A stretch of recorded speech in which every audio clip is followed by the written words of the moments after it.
Oh, before we get to Joe Bob, I think a lot of people in particular know you for for a specific character, a green character that Yeah.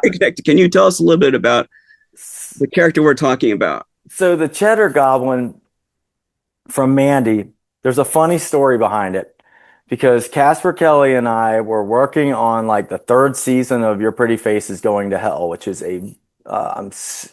it's probably my favorite TV show I ever worked on. I helped design a lot of the look of the show. I designed all the characters. I designed all the makeups and the creatures and stuff. And it was like a really big deal for me. And we were on this show and it's very busy. And Casper's like, Panos just called about this 80s horror movie he's making and asked You if we already would knew who shoot he was at that time. Panos You know. Cosmatos. Yeah. Well, I had known because of Beyond the Black Rainbow, which just blew my mind. And he was like, yeah, he doesn't have any money really, but he has this idea. He saw too many cooks. He was wondering if we could do a like this 80s macaroni and cheese commercial and we can have this goblin throwing up macaroni and cheese. And I was like, oh, we have to do it because Panos is going to be like, I could tell he was going to be like this big visionary director. Mhm. And, he seemed like he had a lot of these same like kind of punk rock values that we had and stuff. And definitely after talking to him, I was like, oh, we're making this movie even if he can't get the money. We're going to help this guy out.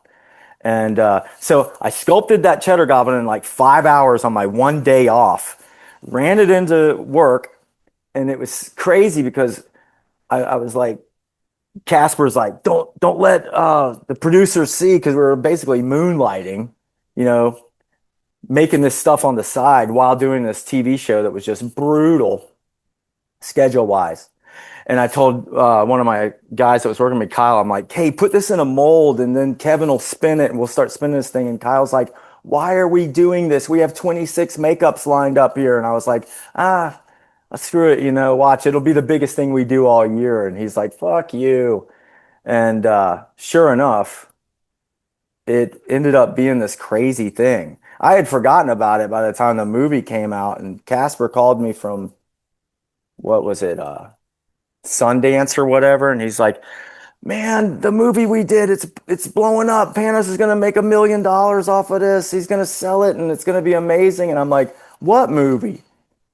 And he's like, "Mandy," and I didn't remember it was called Mandy. He's like, "Leonard Maltin is interviewing the Cheddar Goblin on live TV right now," and I was like, "Holy moly!" And it blew up. It ended up being a thing where people send me pictures of the tattoos they've got of him, and I'm still signing those macaroni and cheese boxes.